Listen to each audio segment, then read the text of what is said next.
mga pinaka-high-end, pinaka-pangmayaman, at pinaka-sosyal na malls sa buong Pilipinas ngayong 2026! Ho! Bawal si Mr. D dyan. Mr. D. Number 12, Ayala Center, Cebu, Cebu City. Binuksan ito noong 1994, noong panahon ng malaking bahagi ng Cebu Business Park open field pa lamang. Sa pagdaan ng panahon, naging isa ito sa pinakamahalagang commercial landmarks ng Queen City of the South. Hindi man ito kasing ultra luxury kesa sa iba, malakas rin ang premium character nito dahil nasa mismong Cebu Business Park napapalibutan ng hotels, offices at high-end residential developments. Narito rin ang Rustan Cebu, bahagi ng department store chain na kilala sa premium at international designer merchandise. Isa pang signature feature nito ang landscaped at open-air dining areas na nagbibigay ng mas relaxed na resort-like atmosphere kumpara sa ordinaryong enclosed malls. Sa madaling salita, kung old school, upscale Cebu lifestyle ang pag-uusapan, isang Ayala Center Cebu sa mga naglatag ng pundasyon nito.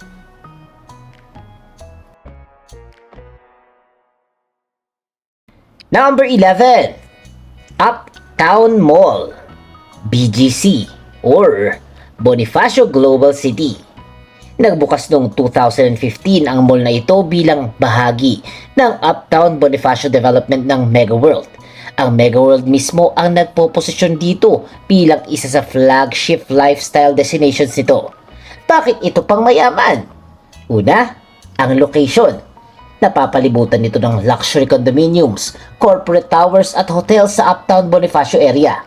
Pangalawa, mas malaki ang focus nito sa stylish restaurants, international retailers at premium entertainment kesa sa tradisyonal na department store mall. Nakilala rin ang Uptown Mall sa premium cinemas nito, kabilang ang cinema concepts na may reclining seats at maging mga kama-style seating. Isang malaking upgrade mula sa ordinaryong sinehan. Imagine, nakahiga ka mismo sa panonood. At sa labas, ang nightlife at restaurant district ng Uptown Parade ay dagdag sa appeal nito sa professionals, executives at high-spending BGC crowd.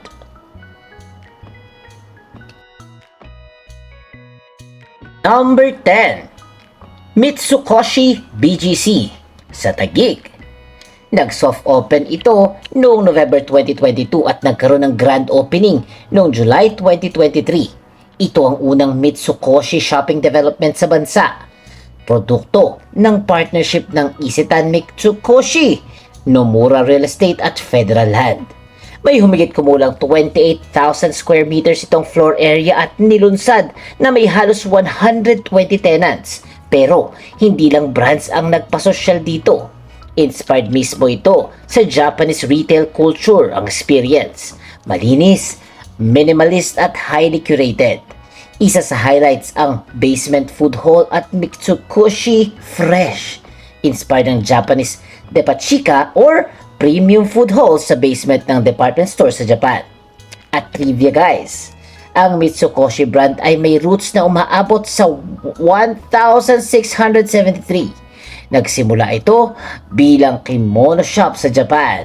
Kaya hindi lang ito mall ha, parang maliit na slice ng Tokyo sa BGC. Number 9, The Podium, Mandaluyong. Sa tabi ng napakalaking SM Mega Mall ay may mall na kabaliktaran ng approach. Mas curated, mas tahimik at mas upscale. Ito ang The Podium. Unang nagbukas ang mall noong 2002 sa Ortigas Center. Kalaunan malaki na itong pinalawak at nire-develop at noong 2019 binuksan ang completed mixed-use development kasama ang Podium West Tower. Ayon mismo sa mall, nakatuon ang Podium sa gourmet dining, branded fashion at prestige wellness. At matagal na itong dinidescribe bilang destination para sa upscale Ortigas crowd. Interesting din ang building credentials nito. Ang development ay nakatatanggap ng LEED Gold pre-certification at naging unang building sa Pilipinas na nakatanggap ng Provisional Green Mark Gold Award mula sa Singapore Building and Construction Authority. Kaya kung gusto mo ng mall na hindi kailangang sobrang flashy para magmukhang expensive, ito ang magandang halimbawa. Number 8. S. Mason at Conrad Manila, Pasay. Kung may mall na literal na nakadikit sa 5-star experience, ito na yon. Matatagpuan ito sa unang dalawang palapag ng Conrad Manila sa Mall of Asia Complex. Nang buksan, meron itong humigit kumulang 25,534 square meters na retail space at 69 retail locations. Ang interior nito ay ginawang French design firm ng Malherbe at inspired sa konseptong Pilipinas bilang the Pearl of the Orient. Kaya mapapansin ang flowing shapes, reflective materials at eleganteng lighting. Meron din itong 3 director club cinemas, kaya mas intimate at premium ang movie experience kumpara sa conventional cinema. At syempre, malaking bagay ang Conrad Manila connection nito. Paglabas mo ng mall, nasa luxury hotel complex ka na may direct view ng Manila Bay. Hindi ito pinakamalaking mall sa listahan pero pagdating sa ambience ay grabe, isa ito sa pinaka-refined.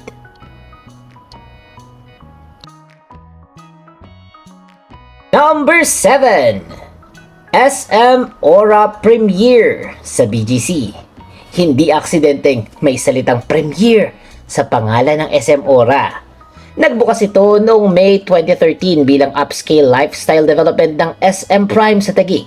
May kabuuang floor area itong humigit kumulang 249,861 square meters ayon sa SM. At may kakaibang trivia sa pangalan. Ang Aura ay inuugnay ng SM sa chemical symbols na AU para sa gold at RA para sa radio. Isang pangalan na sinadyang magpahiwatig ng luxury at elegance. Bukod sa international brands, meron itong Directors Club, cinemas, event spaces at landscaped sky park sa rooftop. Premium din ang architecture. May green roof, water recycling systems at energy efficient features na bahagi ng sustainability design nito. At dahil nasa BGC, napapalibutan ng multinational headquarters, upscale residential towers at diplomatic offices. Natural na malaking bahagi ng market nito ay professionals at higher income consumers. Number 6. Central Square, Bonifacio High Street. Hindi ito kasing laki ng ibang mall sa listahan, pero high-end shopping minsan, mas mahalaga ang quality kesa sa quantity. Ang Central Square ay binuksan noong June 2014 sa Bonifacio High Street Central. Ito ay premium retail destination ng SSI Group at meron lamang 3 main retail floors bukod sa basement levels at cinema area. Ang SSI Group ang isa sa pinakamalaking specialty luxury retailers sa Pilipinas. Kaya natural na carefully curated ang tenant mix dito. Makikita dito ang brands tulad ng Sandro, Mahe, Kate Spade New York at iba pang international designer labels.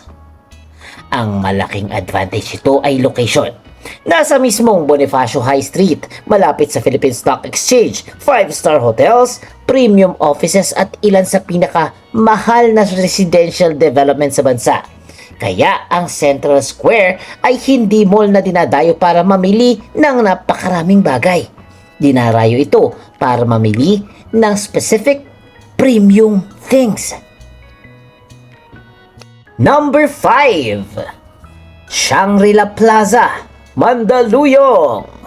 Isa sa tunay na OG ng sosyal na malling sa Pilipinas. Nagbukas ito noong November 1991 at mahigit 3 dekada na itong kilala bilang isa sa established upscale shopping destination sa bansa. Ang pinaka-importanteng dahilan kung bakit mataas ito sa listahan ay ang luxury lane. Ayon sa Shang Properties, narito ang Gucci flagship store. At syempre yung mga luxury names gaya ng Givenchy, Saint Laurent, Jimmy Choo, Bottega Veneta at napakadami pang iba. May direct connection din ito sa EDSA Shangri-La Hotel at Shangri-La Residential Properties, kaya nabuo rito ang isang buong ecosystem ng hotel, residences, dining at luxury retail. May East Wing pa itong binuksan noong 2013 upang madagdagan ng premium international stores at restaurants. Ito yung tipong mall na hindi kailangan maging bagong-bago para patunayang high-end dahil matagal ng bahagi ng identity nito ang luxury. Number 4, Power Plant Mall, Rockwell, Makati. Kung may mall sa Metro Manila na kilala sa discreet wealth at quiet luxury atmosphere, malakas na contender ang Power Plant Mall. Binuksan ito noong December 2000 sa Rockwell Center, Makati. Pero ang pinaka-interesting, ang lugar na kinatatayuan nito dating bahagi ng Rockwell Thermal Power Plant. Kaya doon nanggaling ang pangalan nitong Power Plant Mall. Sa kasalukuyan, nasa gitna ito ng isang premium mixed-use community na puno ng luxury condominiums. May mahigit 200 shops at historically nagkaroon ng brands gaya ng Ferragamo, Rolex, Michael Kors at iba pang premium retailers.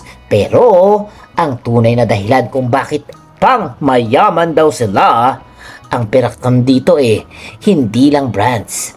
Mas intimate ito kaysa sa mega malls. Mas controlled ang crowd at halos buong Rockwell neighborhood mismo ang dinisenyo nilang upscale residential at lifestyle district.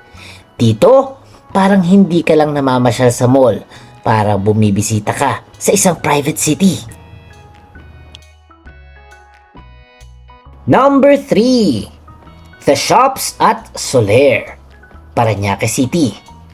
Dito na nagsisimulang maging seryoso ang luxury malling natin. Ang mall na ito ay nasa loob mismo ng Soler Resort Entertainment City at ang integrated resort na unang nagbukas noong March 2013 sa Entertainment City. At kapag sinabi nating luxury boutiques, literal luxury houses ang pinag-uusapan dito. Makikita sa current Soler directory ang brands gaya ng Fendi, Givenchy, habang may official Louis Vuitton Manila Soler boutique na nasa ground floor ng shops. Ang kombinasyon nito, luxury, retail, casino, fine dining, theater at 5-star hotel experience ibang-iba para sa mga customer profile at siguradong mas mataas ang mga namimili dito. Hindi basta-basta ordinaryong tao lamang katulad ko. Hindi mo kailangan lumabas ng complex para kumain sa eleganteng restaurant, manood ng world-class performance, mamili ng designer goods at bumalik sa hotel suite. Kaya ang The Shops parang maliit na version ng luxury retail districts na makikita sa Macau, Singapore o Las Vegas. Number 2, Greenbelt, Makati. Kung tradisyonal na luxury shopping capital ng Pilipinas ang pag-uusapan, napakahirap talunin ng Greenbelt.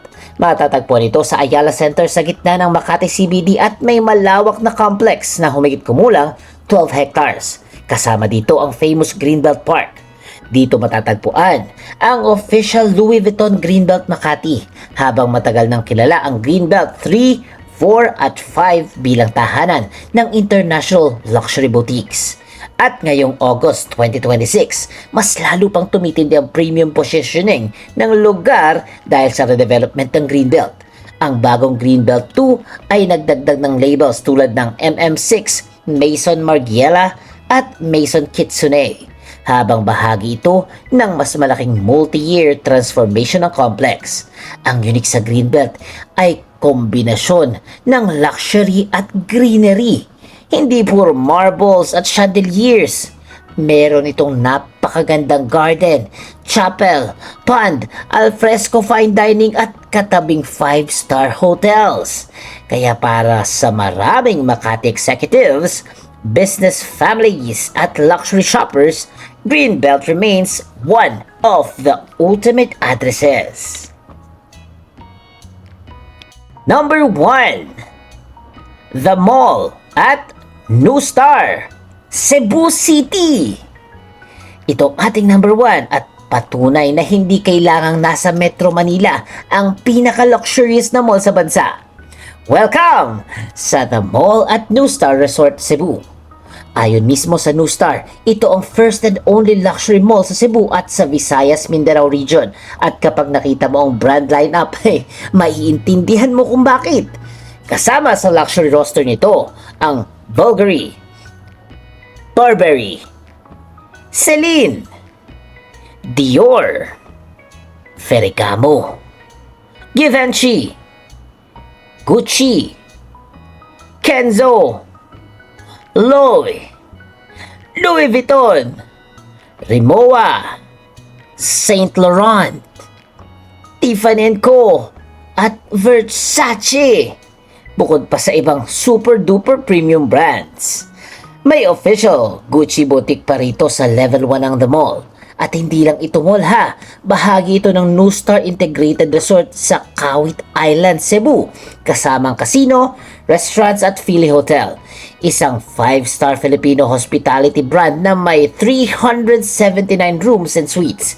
Kaya isipin mo, designer shopping sa umaga, fine dining sa gabi, casino o entertainment pagkatapos, tapos diretso sa 5-star hotel room. Lahat nasa iisang complex. At yun ang dahilan kung bakit para sa countdown na to, ito ang mall na talaga namang pang sosyal. At yan ang pinaka-high-end, pinaka-pangmayaman at pinaka-sosyal na mall sa buong Pilipinas. Guys, hindi ibig sabihin ito talaga namang bawal tayo pumasok, mga ordinaryong Pilipino. Ibig sabihin lang nito, may nag-e-exist na super duper mahal na tinda ng mga malls. Hindi importante kung ordinaryo ka o mayaman. Basta nag-e-enjoy ka kung kahit saan ka pumunta G tayo dyan. Kaya, kung nakapunta ka na sa mga malls na ito, please comment social. At syempre, huwag kalimutan mag-like, mag-share, mag-comment at mag-subscribe na kay Mr. D kasi masayang matuto.